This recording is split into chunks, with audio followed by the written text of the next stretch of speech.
સ્વામિનારાયણ ભગવાન વડતાલ ધામમાં સભા ભરીને બેઠા હતા. તેમની આગળ મુનિ મંડળ તથા અસંખ્ય ભક્તોની સભા ભરાઈને બેઠી હતી. દૂરથી ચાલીને દર્શનાર્થે આવેલા આ બંને ભક્તોને શ્રી હરિએ હાથનો લટકો કરી સમીપે બોલાવ્યા. ભક્તો દોડી સ્વામિનારાયણ ભગવાનની સમીપે આવ્યા. ચંદીલાલ શેઠ અને વેણીરામ ભક્ત ઊભા થયા અને વેણીરામે કહ્યું કે હે નાથ, આ મારા મિત્ર લખનૌના નગર શેઠને આપની પૂજા કરવી છે. ચંદીલાલ શેઠની રેવાયું. તેમણે સભામાં ઊભા થઈ ફરીવાર દંડવત કરી પ્રભુજીના પગ પકડી પ્રાર્થના કરતા કહ્યું, હે નાથ, હવે અખંડ આપના ચરણોમાં જ રહેવું છે, માટે મને પરમહંસની દીક્ષા આપી સદા આપની સમીપે રાખો. તે સાંભળી સ્વામિનારાયણ ભગવાન કહે છે, શેઠ, થોડા દિવસ અહીં રહો, અમારા સંતોનું જીવન જુઓ, અમારા સિદ્ધાંતોને સમજો, આજ્ઞા ઉપાસનાની દ્રઢતા કરો. પછી તમારું મનો માનશે તો જરૂર પરમહંસ કરીશ. જે સમજીને સંત બને છે તેની સામે ભગવાન સદા રહે છે. સ્વામિનારાયણ ભગવાનના આ વચનો ચંદીલાલ શેઠ અંતરમાં ઉતર્યા. 10 દિવસ વડતાલમાં રોકાયા. બધું જ દિવ્ય ભાવે જોતા અને પ્રત્યેક પ્રસંગો સવડાયેલ લેતા. એટલે 10 દિવસમાં તો મૂર્તિ અંતરમાં રમવા લાગી. આવી તેમની મુક્ષતા અને સૌ માત્રતા જોઈને સંવત 1878 ચૈત્ર સુદ 9 તારીખ 31/3/1822 રવિવારે સ્વામિનારાયણ ભગવાને રામનવમી વડતાલમાં કરી હતી. આ હરિજયંતીના પવિત્ર દિવસે સ્વામિનારાયણ ભગવાને ચંદીલાલને ભાગવતની દીક્ષા આપી. અંતરમાં અખંડ ભગવાનના ધાર આ સતનું ધણી ધરાનંદ સ્વામી નામ રાખ્યું. આ રીતે લખનૌના નગર શેઠ પોતાનું સ્વસ્થ ત્યાગી પરમહંસ બન્યા. રાગ છોડી વૈરાગવાન બન્યા. શયન છોડી સ્વરૂપ નિષ્ઠાના રંગે રંગાયા. પછી ચોથે દિવસે સંવત 1878 ચૈત્ર સુદ 13 તારીખ 4/4/1822 ગુરુવારે સ્વામિનારાયણ ભગવાને વડતાલમાં શ્રી લક્ષ્મીનારાયણના મંદિરનું ખાતમુહૂર્ત કર્યું હતું. આ પ્રસંગે ધરણીધરાનંદ સ્વામી હાજર હતા.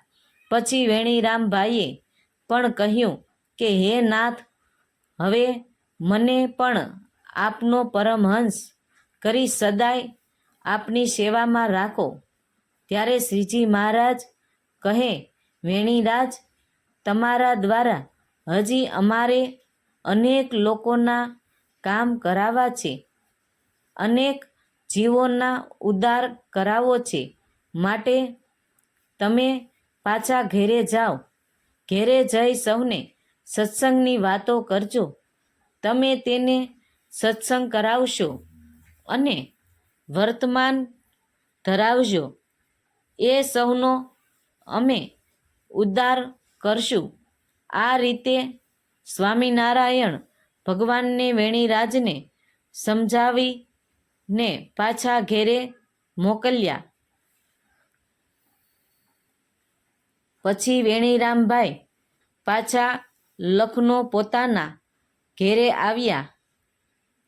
શ્રીજી મહારાજના મહિમાની વાતો કરી અનેક લોકોને સત્સંગ કરાવ્યો. તેઓએ જેને સત્સંગ કરાવ્યો તે પણ અક્ષરધામના અધિકારી થયા. અંતે વેણીરામ પણ ભૌતિક દેહ છોડી દિવ્ય દેહ ધરી અક્ષરધામમાં શ્રી હરિની સેવામાં પહોંચી ગયા. આ ધણી ધરાનંદ સ્વામીએ સત્સંગમાં અપાર સેવા કરી છે.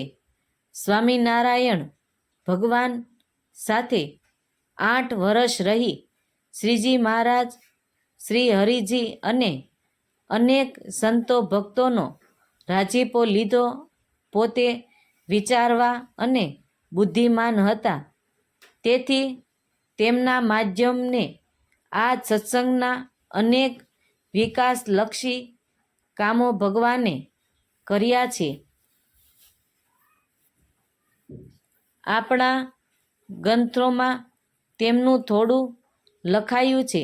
સ્વામિનારાયણ ભગવાન સ્વધામ પધાર્યા પછી સદ્ગુરુ ધરાણીતાનંદ સ્વામી વિશેષ વડતાલ ધામમાં રહ્યા હતા. વડતાલ ધામમાં રહીને તેમણે સત્સંગની અપાર સેવા કરી હતી. અનેક સંતો ભક્તોની પ્રસન્નતા પ્રાપ્ત કરી હતી.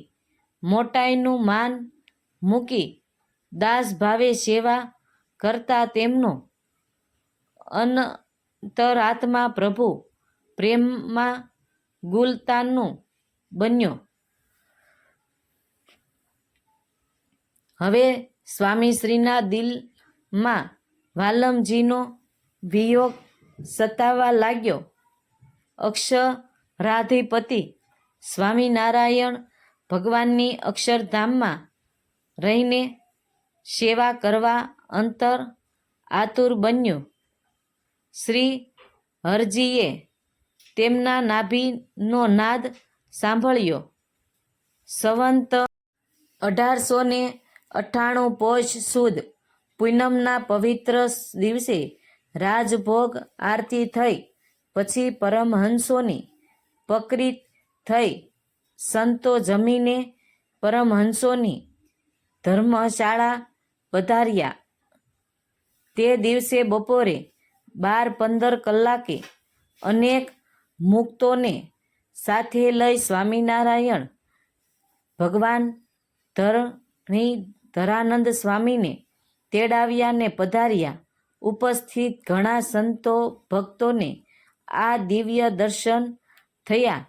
સ્વામિનારાયણે પણ જીવનમાં ધન્યતા અને પ્રણકામપણું અનુભવ્યું. પછી ધરાનંદ સ્વામી સ્વતંત્ર રીતે ભૌતિક શરીર છોડી દિવ્ય દેહ ધારી દિવ્ય વિમાનમાં બેસી વડતાલ ધામથી અક્ષરધામમાં સ્વામિનારાયણ ભગવાનની અખંડ સેવામાં પહોંચી ગયા. ભોગ ભેવ્યનો ત્યાગ કરી ભગવાનને ભેટ પ્રભુજીની ના પ્યાર બનેલા આ પરમહંસ ધરાનંદ સ્વામીના શ્રી ચરણોમાં કોટી કોટી વંદન. સર્વો હરિભક્તોને જય સ્વામિનારાયણ.